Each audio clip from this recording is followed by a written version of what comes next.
The Art of Sasha Tranggono, 33 tahun berkarya, cinta untuk Indonesia. Seorang pelukis wanita tanah air yang membeberkan semua inspirasinya, bahkan menulis buku yang sangat keren lately yaitu berjudul Fate.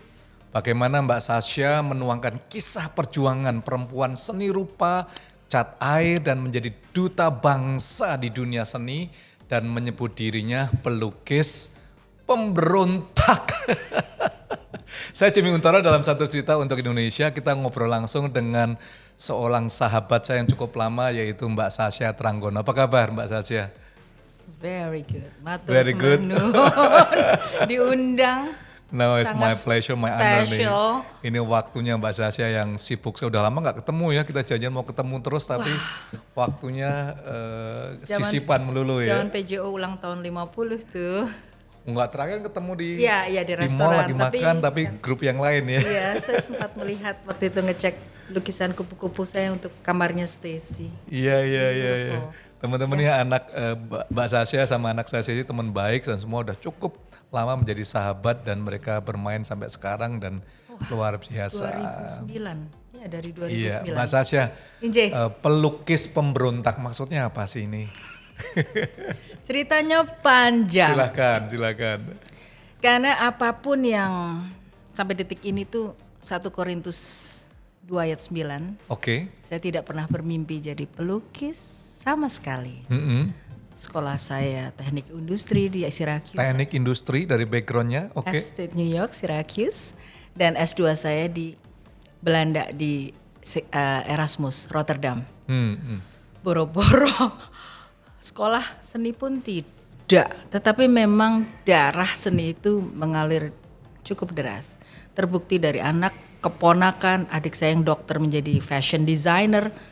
Itu nggak bisa terstop ya. Amazing juga sampai orang tua saya selalu bilang, kamu tuh di sekolah yang tinggi-tinggi, kamu jadi pelukis. Jadi di mata beliau orang tua, pelukis tuh di bawah kali ya. Jadi Iya. puji Tuhan. Zaman-zaman dulu lah ya. Not now. Oke. Praise God. Iya. Jadi pelukis pemberontak, karena saya nggak pernah sekolah akademis ya. Emang benar-benar purely Tuhan yang angkat step by step. Jadi memang selalu keluar dari pakem. Yaitu pemberontaknya mungkin ditulis di situ. Jadi misalnya guru-guru saya bilang, Sasha belum selesai. Udah gitu. Tapi selalu nggak boleh sombong ya. Tapi pasti kalau udah pasti setiap saya melukis mesti pakai praise and worship. Jadi ada music yang saya pasti sambil bahasa roh and melukis, dan when the Holy Spirit says stop, selesai, then selesai. Dan malah kalau diwok-wok terusnya pasti elek toh. Iya kan, itu pakemnya di situ ya. Dimana dunia itu kan nggak paham.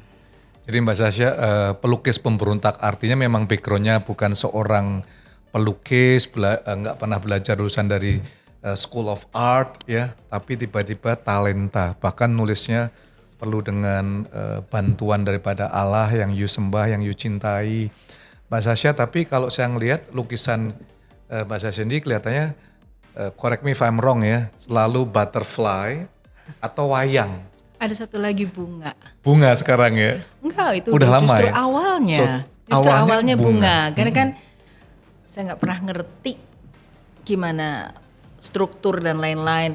Mulai dengan drawing, sketching, terus ya udah yang paling seru ya cat air dulu. Sempat cat minyak, tetapi karena Nicholas kecil dibesarkan tanpa neninya adalah saya sendiri ya. Iya, Kan iya. ngikut terus ibunya tulik cat minyak yang terus ikut-ikut terus ya.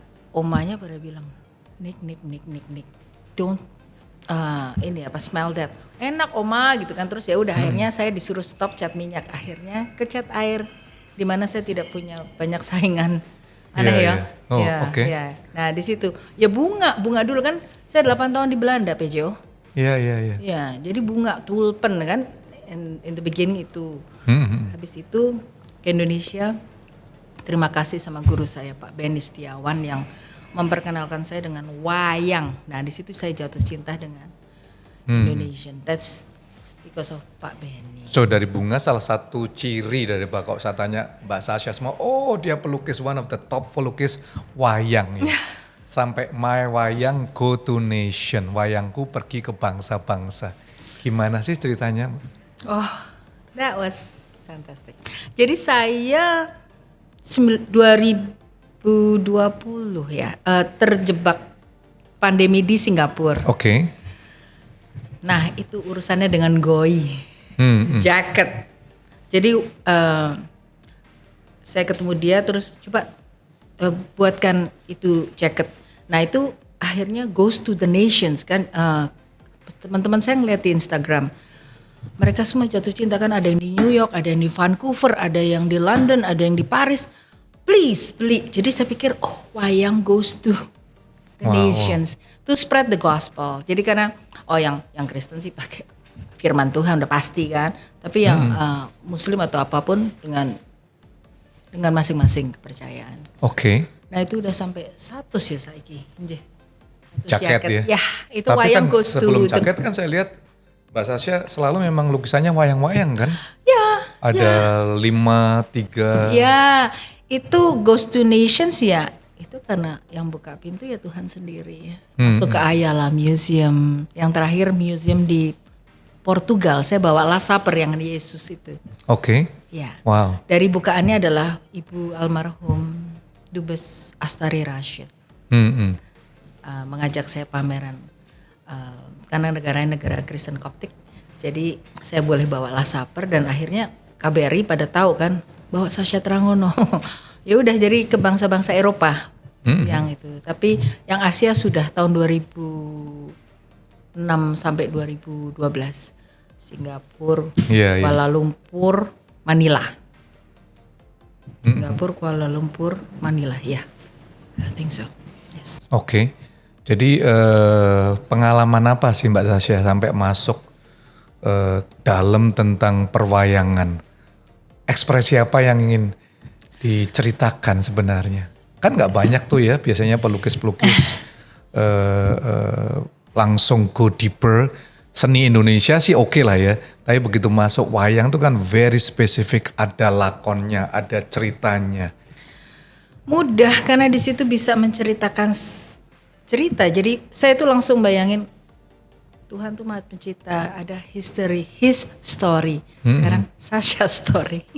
Jadi kalau gambar misal keluarganya PJU dengan Stacy di tengah, ya udah cari PJU tuh seperti apa? Seperti I see. Bimo, Bimo. Ibu Jenny seperti apa? Terus Your Daughter seperti apa? Ya udah saya cari itu, terus saya warnanya apa, senengannya warna apa, terus ya udah senengannya batik seperti apa, ya udah gambar. Jadi sangat personal. Emang saya suka wayang ya, saya orang Jawa. Iya. Wow, biasanya berapa lama tuh Mbak Sasha? Tergantung PJO. Lukis itu?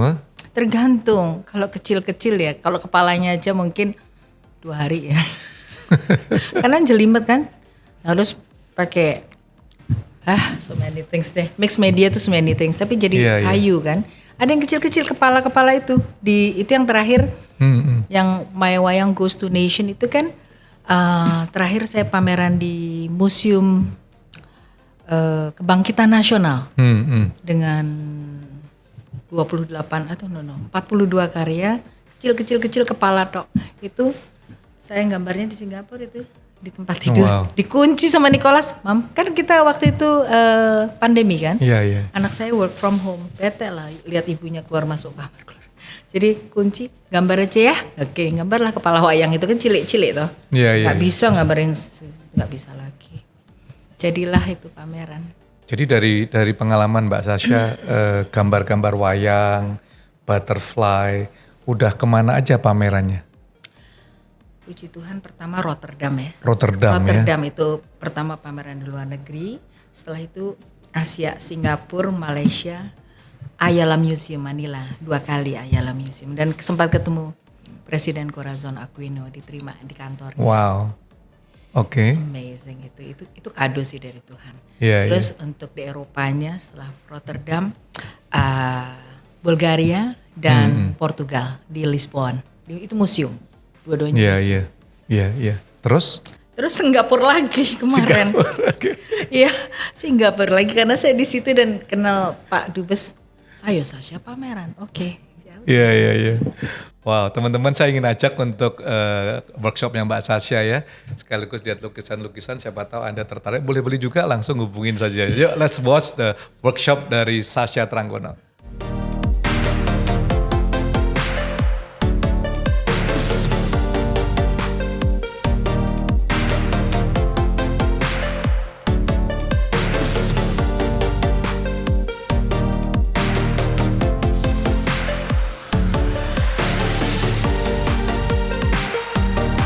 Teman-teman, thank you sekali. Terima kasih sudah menonton video ini. Dan jangan lupa untuk like, comment, share, dan juga nyalakan lonceng notifikasi untuk program yang akan datang di dalam Satu Cerita untuk Indonesia.